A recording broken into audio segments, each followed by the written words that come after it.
Welcome back, everybody. This is Eric here with Iraq Veteran 8888.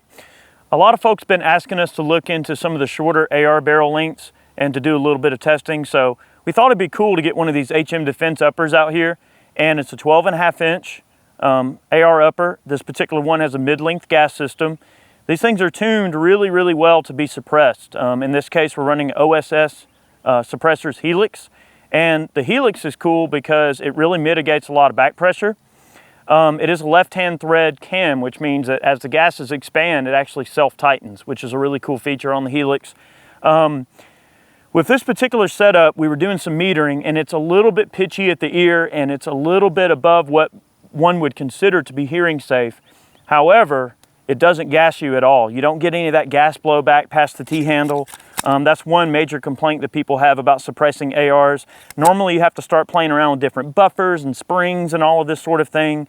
But HM's upper, in combination especially with this OSS Helix, it really does mitigate a lot of those back pressures that you're going to wind up seeing depending on the type of setup you're running. Now, being a mid-length gas system with a 12.5 inch barrel, it is very smooth shooting. It's still a short, rigid barrel. Accuracy-wise, very good. We're getting about inch accuracy, so shooting well into MOA, which hopefully I'm going to be able to demonstrate in real time as we shoot here. The bolt mechanism on this HM upper is pretty special too. It uses their HMB, which is basically their HM bolt, and it has a strengthened cutout for the cam pin. Okay, one of the known failure points on an AR bolt, it doesn't happen often, but sometimes those bolts can literally shear in half where the cam pin slot is. Whether it's a heat treating issue or just a work hardening issue, over time, sometimes those parts can break. What HM did with their bolt mechanism is to basically make a cam slot in there that instead of going all the way through and being a continuous hole, it bottoms out and adds more mass to the actual bolt itself and adds better lubricity, because since it's just a cup in the bottom instead of a hole that goes all the way through the bolt mechanism, it holds oil better and makes for a much better fit and function and better lubricity. So that's one interesting fact. On the HM Defense upper, one of the interesting things they did too is their monobloc system, and that's really what they're known for at HM is their monobloc. With the monobloc upper, the gas block is actually physically machined into the barrel, so it's all one assembly and makes for a very rigid system. And the way it's tuned, it's very bomb proof. You don't have to worry about anything walking off or going bad or anything. It's just all bomb proof installation because it's all machined together. So that's their monobloc. We're running a Loophole Mark IV with a tactical milling reticle in it, and it's sitting in a LaRue forward cant SPR mount. This is just a swing optic that we put on various guns. This optic is overkill. I really wouldn't put this on a 12.5 inch gun for just everyday use, but we're trying to get an idea of the best possible accuracy we can. So getting a little bit more magnification and a finer point of aim with this optic just gives us, hopefully, the ability to shoot maybe a little bit better group, okay? I mean, I like ACOGs. I mean, I use ACOGs on a lot of my life and Liberty guns, but the thing about an ACOG is with that chevron, it's not a super precise aiming point. It's great for combat shooting or for just on the fly, quick shooting, quick target acquisition, send the rounds in downrange. But for precise work where we're really trying to dial in the potential accuracy, I feel like an optic like this gives us maybe a little bit better ability to do that. I'm going to shoot it without ear pro. I did mention earlier, I think it was metering a little bit higher than we'd like to see, but I want you to watch back here at this T-handle, okay? And you're going to see that I'm not getting gassed in the face. And it is so insane how this thing works. So I'm going to shoot a little bit with no ear pro, and I'm going to lob a few rounds in at 100. You back there, Chad? Okay. Running a Geisley SSA in this gun. Nice trigger.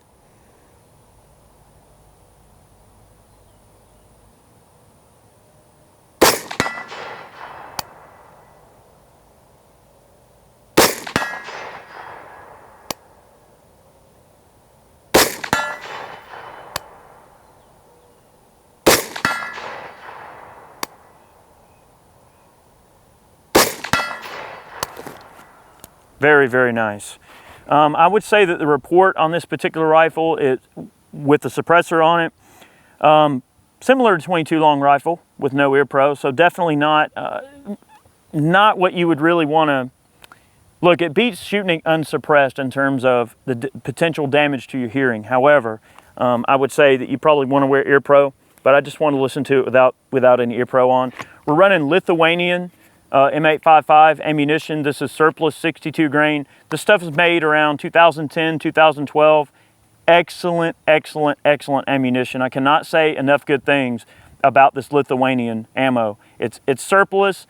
It is expensive. It is relatively hard to locate, but if you can get it, it is some of the best 5.56 in terms of factory 5.56 ball in 62 grain that you can absolutely get, you could ever ask for.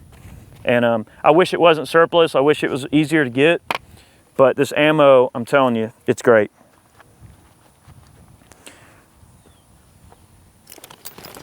All right, 200.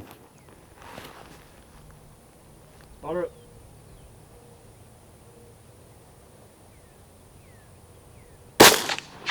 Back.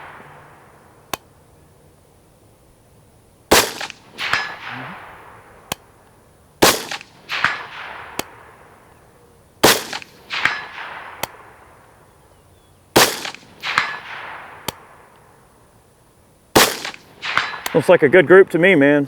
Easily holding MOA. Okay, 300. Yeah, go up to 3.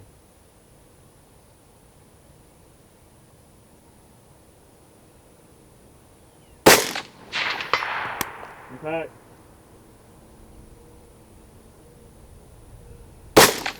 Impact.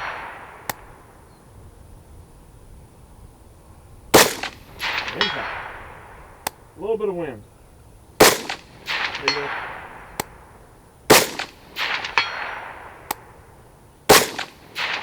It's like you're shooting a good group up there. Oh yeah.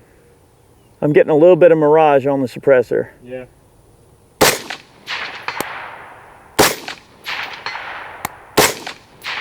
The thing is stupid accurate. It is. Shoot that gopher.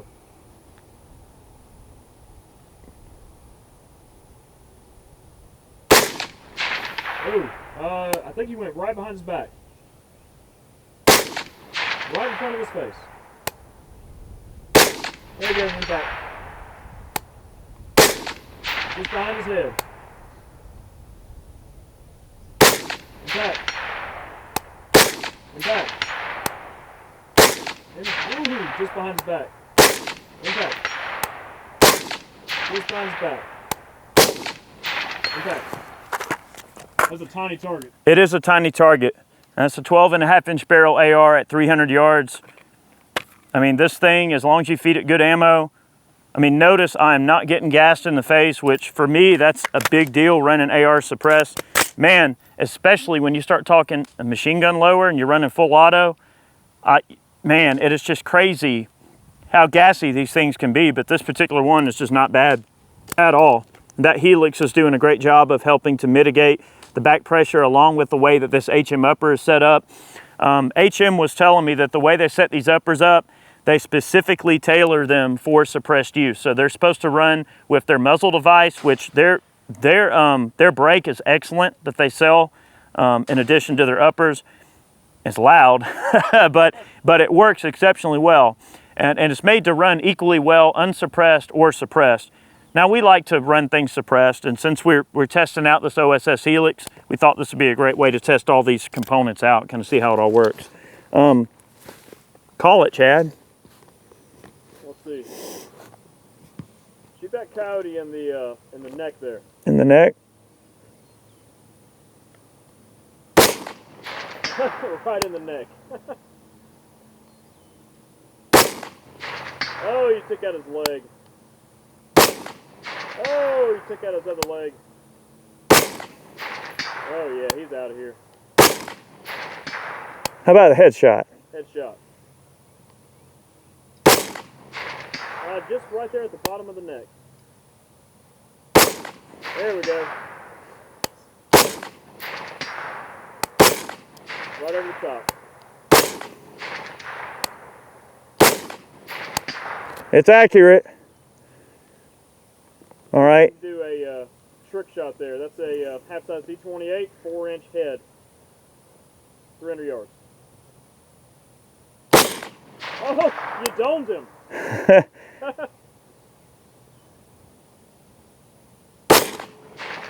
Oh, man. Oh, There's the top. Head.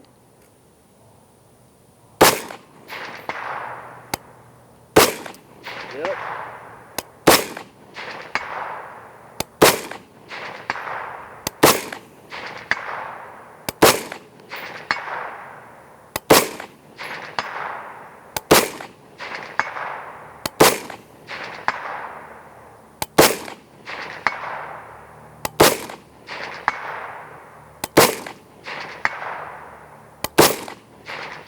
Dude, this thing is an absolute bullet delivery device. Yep.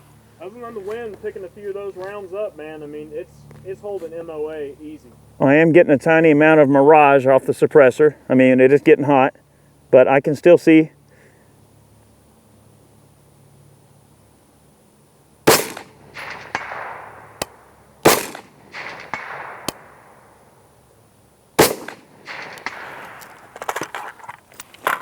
You know, I've shot quite a few ARs, and I've shot a lot of them suppressed, and I know I can probably speak for Chad when I say this. He's shot a ton of stuff suppressed, and when it comes to especially ARs, and he's very, you know, in tune with what it takes to get these things to not really gas the crap out of you. A lot of times you have to change buffers and springs, and you've got to play around with it, but I'm very impressed with this OSS Helix as a suppressor, and also this HM upper just is really running great. I mean, I just don't know what else you could ask for out of a 12.5. This would be an awesome pistol build. Now this is an SBR, the particular way that this lower is set up. This is one of Chad's SBR lowers. It's a Spikes Tactical that he's had forever. It's like one of the first ARs that Chad ever owned, and then he ended up SBR in this one. So this is an SBR lower, but you could build something like this into a pistol. Like I said, the optic is overkill. This is not something I would run on a 12.5-inch gun. Something like an aim point, the new M5 or T2 would be great. Maybe if you want to run a magnifier that flips out, that's fine. Or something like an ACOG is a perfect fit for a rifle like this. I know those optics can be a little bit on the expensive side, but they are excellent quality. That's a worthy opponent, I would say, for something like this would be a good aim point or or obviously a nice ACOG. There's other optics options that we've explored in other videos as well. Some of the Vortex offerings are definitely not a bad choice if you want to run a small, compact, maybe a Vortex PST or something, a little bit lower cost option, but still good quality and that can deliver the goods. I feel like where a 12.5-inch excels in terms of its overall size is not only the compact nature of the gun, but you still get relatively good velocity. Going from a 16.5 to a 12.5, you don't lose that much velocity, so it's a nice trade-off to be able to have a more compact barrel length, and especially the way that this particular gun suppresses, this would be a great pistol build, especially if you're wanting to build a pistol to let a can live on and let it stay that way. And you pair that up with that 62 grain Lithuanian, and man, you've got a recipe for a great personal defense rifle, ranch rifle, hunting, really anything you need to take care of. I mean, we've shot it out to 300. I would imagine you could even shoot this out to longer distances, no problem. So I definitely want to take a moment to thank all of our Patreon supporters in this video. All of the folks who purchase man cans, t-shirts, merchandise over on the website. You guys are awesome. All the funds we earn off of these videos go right back into supporting the channel. So thank you so much for seeing value in what we do. If you love the channel and you'd like to support us, that's the most direct way that you can do so. Thank you so much for watching today's video. We hope you enjoyed it. This is just meant to be kind of a cool initial look at a 12.5. We've done a little bit of stuff with ARs. We'll probably do a little bit more of an intricate video where we go over some of the barrel lengths and the different gas systems. But hopefully this gives you an idea of what you can expect performance-wise out of a quality 12.5-inch upper. Thanks for watching today, guys. We'll see you next time. Many more videos on the way.